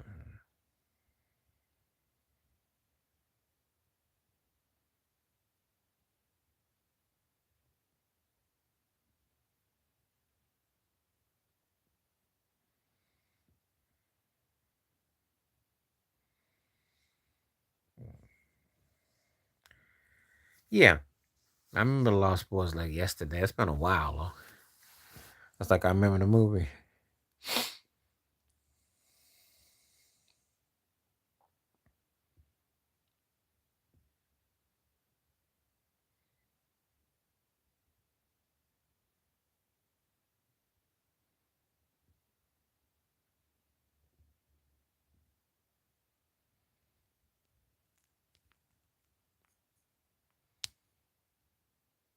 Hmm.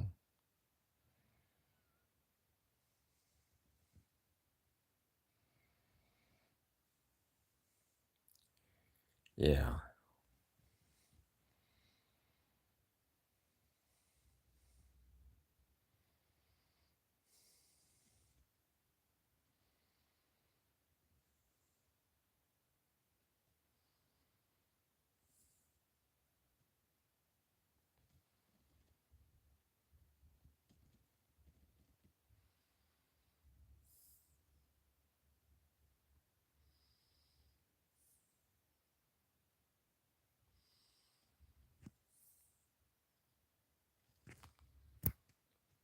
yeah. So that's what's up. Okay.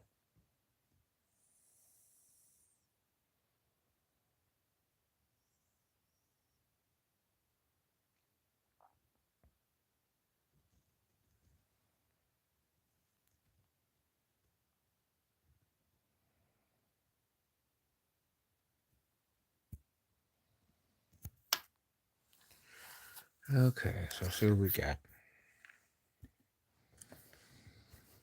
We are. We'll see what we got. It's gotten kind of quiet lately, so we're gonna see what we roll with. Did I miss any messages? Nope. Okay. So, like I said, I'll be departing in 20 minutes, and I'll leave the.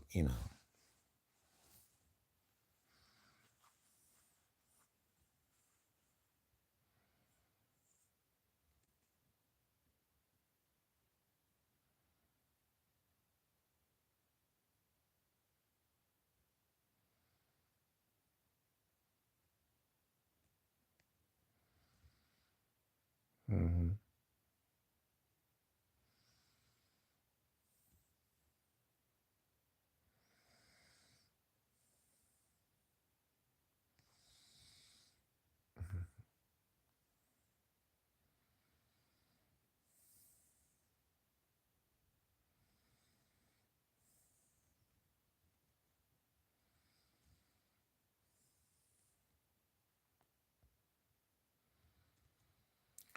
What's to say? Throw my mama from the train. Or plane.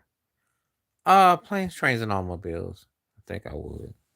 Boy, you digging there though, because I haven't watched either one of those movies in 30 plus years. You digging.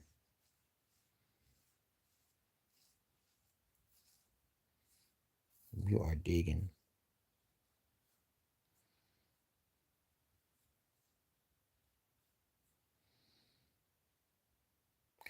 And just like with music, I do it with movies and people because I watch how different eras I watched. Some things are like a lot more modernized, but I watch.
Okay. Um, I'm gonna start Ice Cube, and then I'm going to bench Scarface, and I gotta cut Biggie, and it's just the catalog. Comes down to catalog. Now, Biggie's more diverse of the three. Scarface has a more haunting tone, and Cube was able to flesh out a bit of both. So that's how I came to that. That was a good three right there. But I got Cube and Scarface higher on my all time list than Biggie. But Biggie's storytelling and humor, you know, it's a good list though. Goodwit almost tried to catch me too. You've been trying to catch me.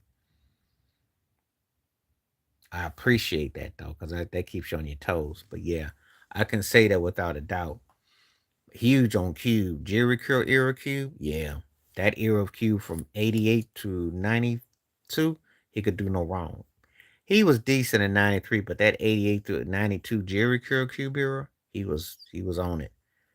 Scarface was bad. I mean, when you take his condition and everything like that, everything, he has some real and he plays too. And Biggie was funny, storytelling, you know, but I gotta go with the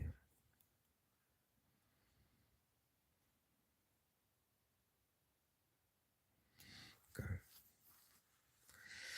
So that's how I came to that conclusion.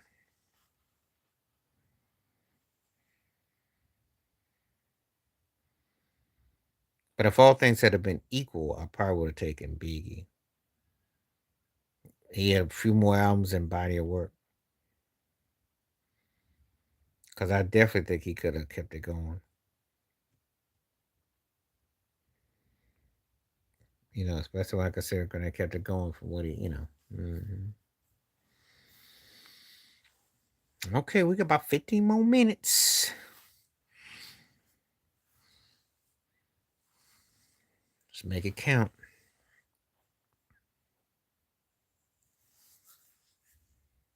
I appreciate the likes on this and people hitting the poll questions. It's definitely appreciated. And like I said, I got more coming. We're going longer live, and if people want to watch the rebroadcast, it'll be there, and it'll be spread out over time. So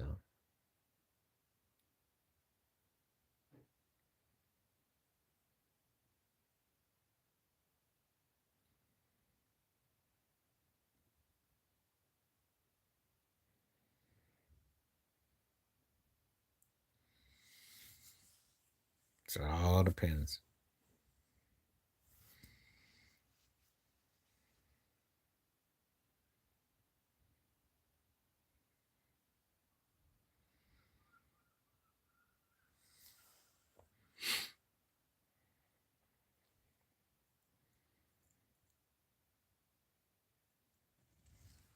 See what time I go. Ooh.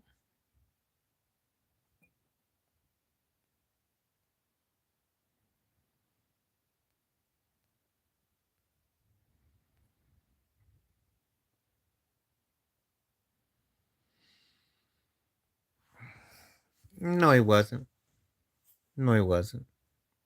Um, Pac needed Michael than more the other way around.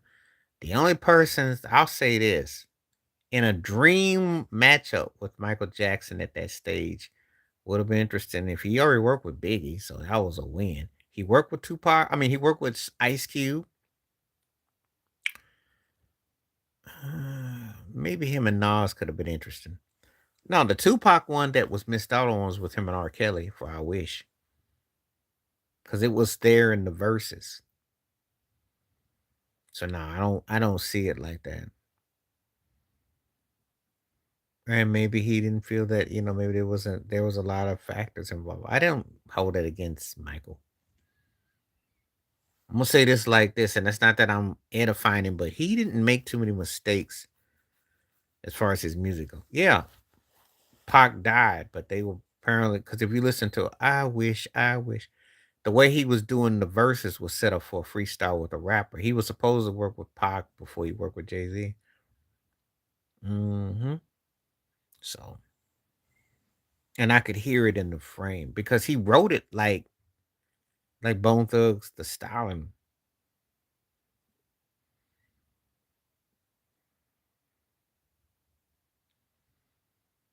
And your baby boy was doing so tough.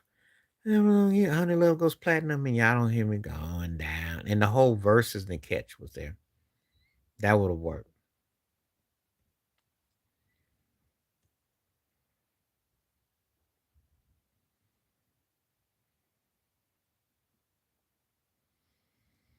So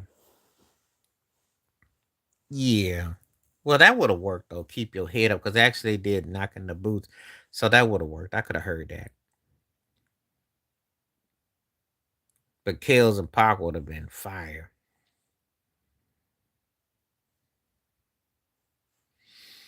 He has to score 30 to 35 points. He has to pull down about 12, 15 rebounds. He has to get to the free throw line about 15 times.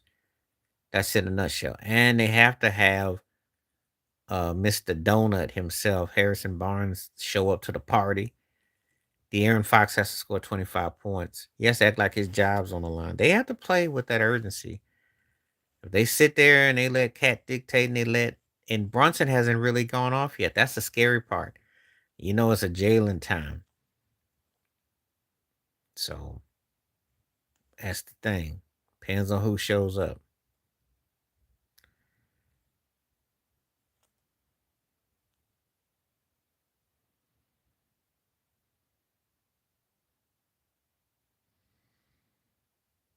So if he doesn't take over, then which I don't think he's going to get to do that because it's easier said than done. This is a tougher lineup. This is a tougher matchup than you think it is. The Knicks spread him so much that he has to come out, and if he can't stay at home because then Bridges gets going, then when OG gets going, and if Josh Hart even gets off the donut tonight, that's a problem. They got a lot to spread San Antonio with. I said before, the Spurs have to go to drawing board. They can't. They have to play the up tempo speed because they can't because they don't have a low post game, so they can't punish them. See, when you can't punish your your opposing team on the block, you're gonna have problems.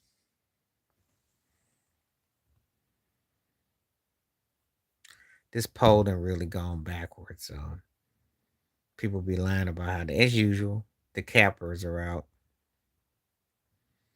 Ain't no Trump shouldn't be in no game, but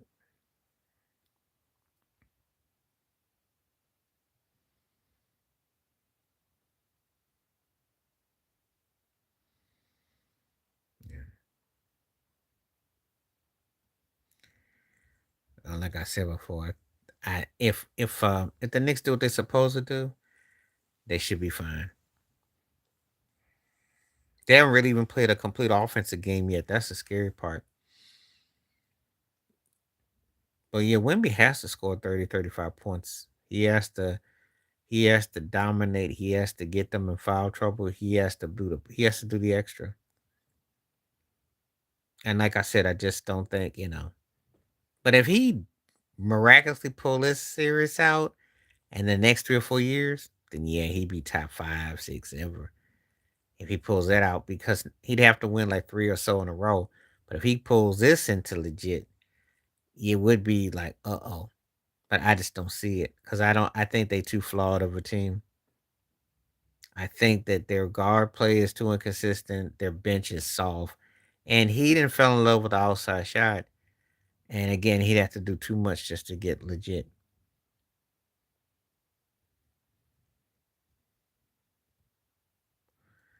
Oh, that done, uh, good. So, yeah,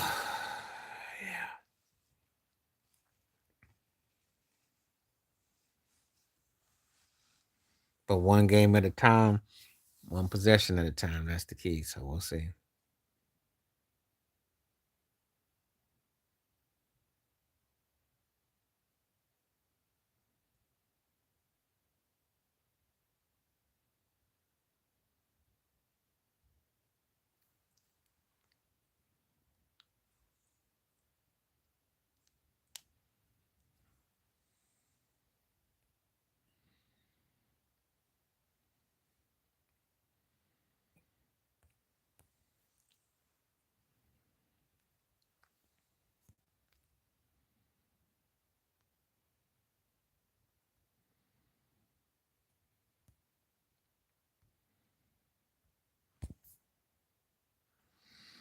Okay.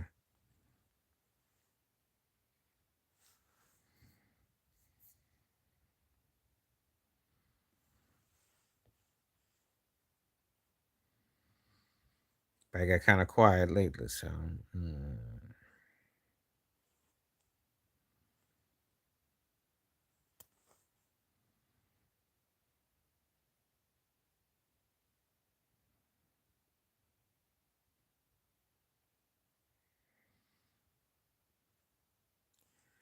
Yeah, I could tell you kind of just something was going on, so I got it and I understand.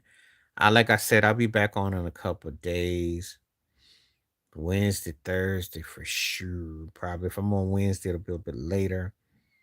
Probably pushing this time, and definitely Thursday. I'm gonna go off in about 4 minutes, so I'll make it even 2 hours. But yeah, we had some good conversations. There was definitely some interesting discussions that we touched on.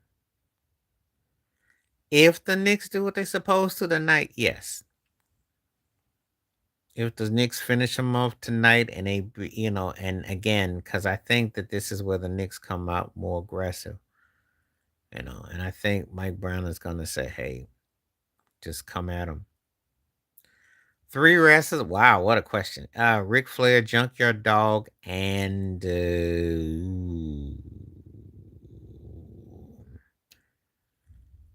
I would probably say Kamala. Yeah, the African Nightmare. He do that jump off the rope. But yeah, Ric Flair for the showmanship. I loved it, and um, mhm, Junkyard Dog. No, Kamala was his big African. Skandar Egbar was his manager. You have to see him. I like Shawn Michaels and Brad. I like those cats. No, Kamala, not Kamala, not Kamala, but Kamala. Big difference. Now I'll tell you the rest that had everybody. There was two cats that had everybody in a trance. Lex Luger, when he would put you in that back to back belly suplex and put you on behind his back, and Sting when he put that figure four. Oh, that was crazy. Stone Cold was bad. I was more the Mid South, the TNT TBS one. That's all. But Stone Cold was bad. He was bad. We had different wrestlers and different people hit. So that's what that was.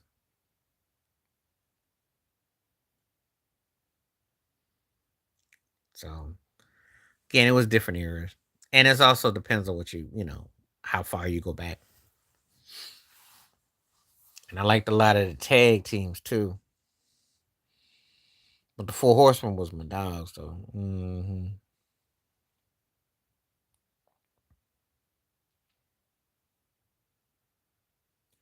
I used to like Dusty Rhodes too.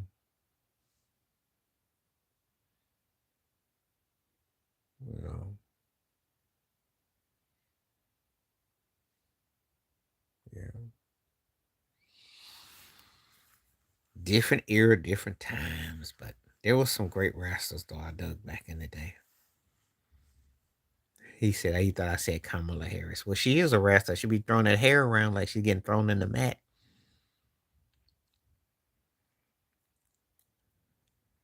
So that's funny. Okay, so yeah, I got a couple more minutes before I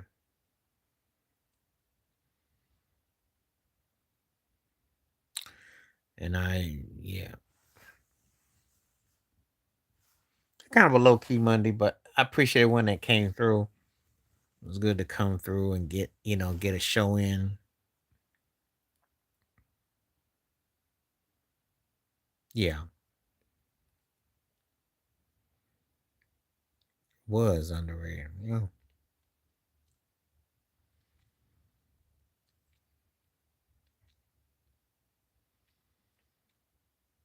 Bam Bam Bigelow. I ain't heard that name in a long time.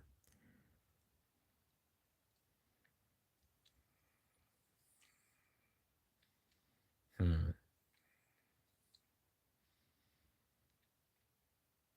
There's some names I ain't heard in a while.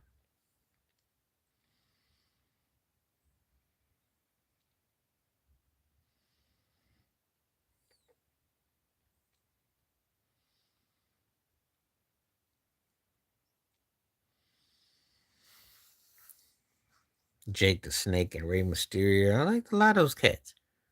There's some cats I really dug. So takes you back. Like I said, years in time. And well, I appreciate everyone that came through. And I did like The Undertaker. But you asked me my top three. I did like The Undertaker.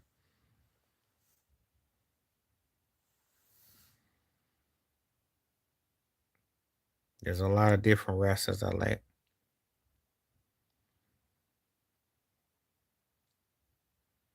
The $1 Million Man, Ted DiBiase, all that. Like, I followed him all the way. Hacksaw Jim Duggan.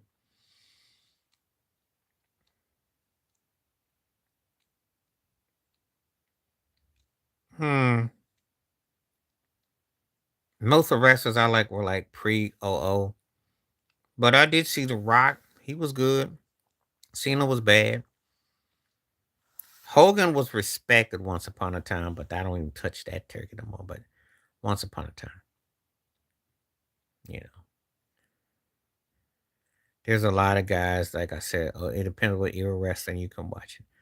I appreciate one that came through. Thank you for all the responses, and it's good to see everybody come through. And there will be rebroadcast, and I'm editing. Coco Beware was nice. He was nice. Well, I'm gonna get ready to go. Peace and the best. I'm out. Thank you.